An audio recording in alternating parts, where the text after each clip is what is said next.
Hey everyone, Theo here. Today I'm going to review the ASUS ProArt Display PA279CV. First of all, disclaimer, this is a review unit on loan from ASUS Singapore. Now my review will be from the perspective of a visual content creator. I work with graphic design for print, digital art, I edit photos as well as videos.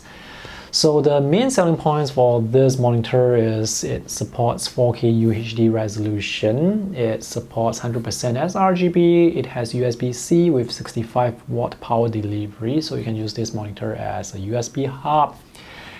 Bottom line is this, it performs really well.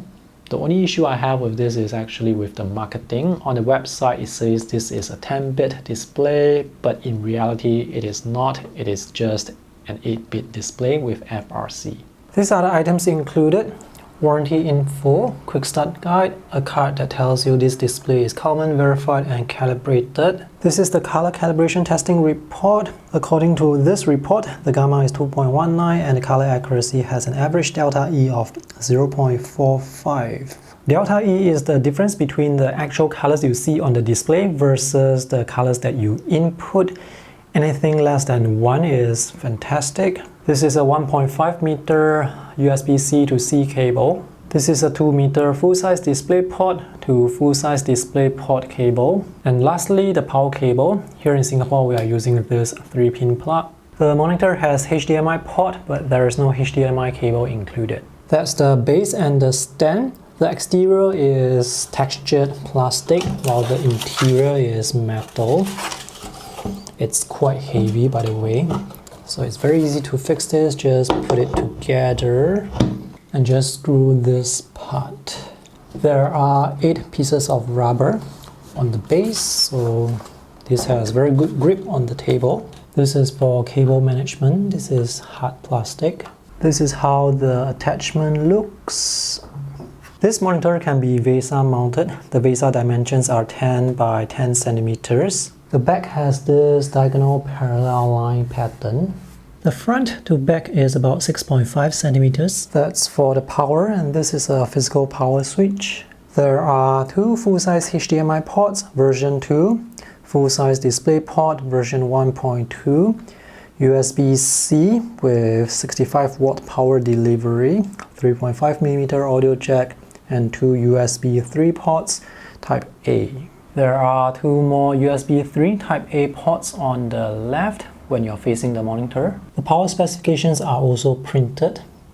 Let's put the monitor onto the stand. I've just connected the monitor to this laptop, which is the LG Gram 2021, using the USB-C cable. Having power delivery is very convenient. However, if you are using a gaming laptop or any laptop that requires more power, chances are the battery will still drain while the laptop is connected. This is a good looking monitor. The colors look great out of the box. I measured color support for 100% sRGB, 83% Adobe RGB, 84% P3, and 77% NTSC, and a maximum brightness of 326 nits. So this is a relatively color accurate and bright display. The resolution on this 27-inch display is 4K UHD, so all the visuals are very sharp with no noticeable pixelation from 1 arm's length away. This display is very adjustable. You can adjust the height. The maximum distance from the bottom to the edge here is 16.5 centimeters, and you can tilt, swivel and rotate as well. You just rotate this 90 degrees. So it's very easy to adjust the display, and it can go all the way down to touch the base here. That's how reflections look on the matte textured anti-glare surface. This is an IPS panel, so viewing angles are pretty good. There is minimal color shift and drop in brightness when you view the display from extreme angles. There's a ruler at the bottom edge here. This ruler is very useful for me because I work with print, For example, here I have a dummy page which is A3 size. This is 42 centimeters by 29.7. So I can match the width of this page to the ruler, which is now showing me 42 centimeters. So I can use this to check the legibility of the text to make sure that the text or the fonts are at the right size. I work in the newspaper industry, and all the fonts that you see on the pages are actually decided beforehand, so I know they are going to be legible. When the ruler is very useful is when you have to design something that is different. For example, a blurb from a client, you have to choose a different font. You have to make sure the font is legible. When you can see the page in actual size on the display, it can help you check your work really easily at a glance. By the way, the width of this monitor is 59.5 centimeters, so you can easily fit an A3 size page here and still fit 2 columns of palettes on the sides. By the way, the reflection or the anti-glare you see there is actually not there, it's just that my camera can capture it. So this ruler is useful for people who work with print, and for designers who work with print, they usually use Adobe RGB color space, but this monitor is actually 100% sRGB display. It's not 100% Adobe RGB display. The Adobe RGB support is just 83%. On ASUS website, they actually list this IPS panel as a 10-bit panel that can display 1 billion colors. But based on the color measurements, this is very likely 8-bit with FRC instead. So this is not accurate and this is misleading. I mean, when people want to buy a 10-bit display, it's because they really want to buy a 10-bit display. And with a true 10-bit display, you will get 1 billion colors, you will get 100% Adobe RGB support. But with this display, this is actually really just 8-bit. So this is a gradient file which is 10-bit, but when viewed on this display, I can actually see visible bending. So this gradient is not smooth. I'm back to using Adobe Illustrator. Let me just select this box and make it a gradient.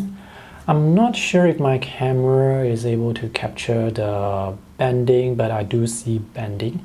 Anyway, this is actually not that bad. It's just that for people who require a higher level of color accuracy, for people who work with print and compare this against a printed proof, this level of color accuracy may not be enough. Thankfully on Amazon, it's listed as 100% sRGB instead of a 10-bit display. 100% sRGB color support is still really good. 100% sRGB color space is good for creating visual content that is going to appear on the web. So for example, if you create web design, if you edit photos and you're sharing the photos online, or if you're creating animation or YouTube videos, this monitor is great. I mean, the color accuracy is suitable for those sort of work. When it comes to editing photos, definitely no issues. I mean, when it comes to editing photos, we don't really see gradient bending. At least I don't really see gradient bending. It's just that when it comes to graphic design, gradient bending is more obvious. Now the 4K resolution does make all the visuals look really sharp. Things like the user interface elements, like the text, the buttons, and of course the visuals. You can zoom in all the way to see a lot of details. So this is the advantage of using 4K. If I have this monitor side by side with my 1440p monitor, I can see the visuals here are slightly sharper. If you are thinking of upgrading from your 27-inch 1440p display to this 27-inch 4K display, I'm not sure if I would recommend it because to me the difference in the sharpness between 4K versus 1440p from one arm's length away, 4K is slightly sharper, but I'm not sure if it's worth the effort to sell your old monitor to buy this, unless you really want the 4K and you want the USB-C. If your old monitor is still working, then great, there's no compelling reason to upgrade to this. And now let's take a look at the OSD.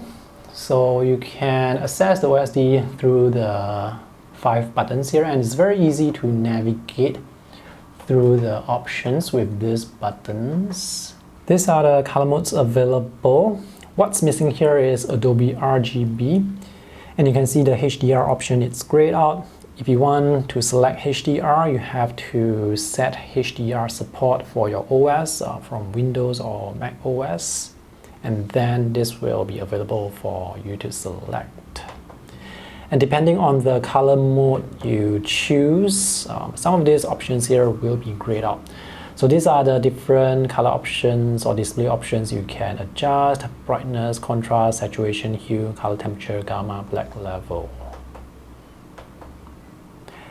You can adjust the speaker volume here. The speaker audio quality is not good since they are low powered and they are at the back of the display. You can connect multiple input sources on this computer and use picture-in-picture or picture-by-picture mode. And these are the different input sources. I have auto selection selected so that it can detect whatever cable that I connect. If you want to turn off this light here, you can do so using the OSD menu as well. Another feature here is the adaptive sync.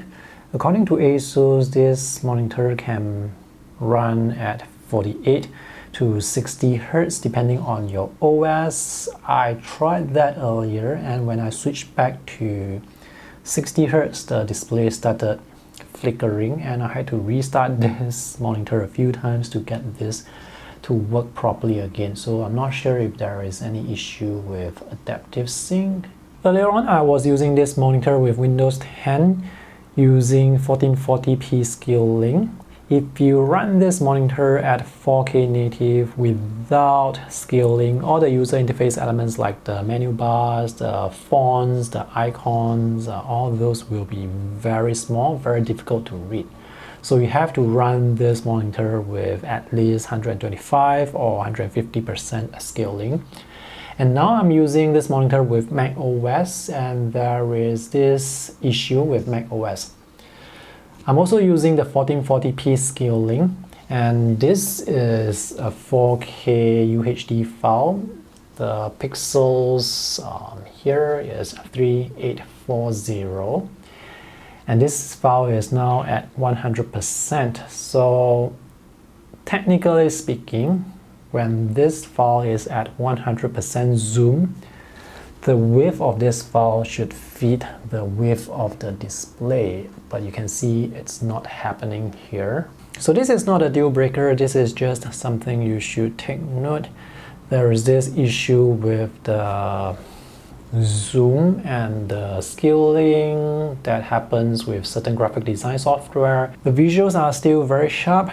On Windows, it doesn't have that issue. So when you view the file at 100% zoom, it will show you 1 pixel. So this file is 3840. Let me just zoom down very slightly for you to see the corner to corner. So this is actual 4K file on actual 4K display. This is an IPS panel, so there will be IPS glow. The amount of IPS glow you see will also depend on the viewing angle. If you view the display from the front, to me it looks alright. The panel uniformity looks alright to me. There are no wavering backlight effect at the edges, so that's great. Overall, I don't have any issues with the backlighting for this display. I don't really play games, so I can't say much about gaming except this display is 60 Hz and the response time is 5 milliseconds gray to gray. I guess you can use this for console gaming if you want. Audio quality from the two built-in 2-watt speakers is serviceable. I don't really expect anything from them, and since they are located at the back, the sound can sound muffled. Computers with integrated graphics card should be able to run 4K. As to how smooth the 4K will be will really depend on the computer you use. I don't know the exact specifications you need in order to run 4K smoothly, but based on my experience, I was using the Mac Mini 2018 and 4K runs fine, except when it comes to video editing, the video editing process feels a bit sluggish to me. So I upgraded to the M1 Mac Mini from 2020 and it ran 4K very smoothly.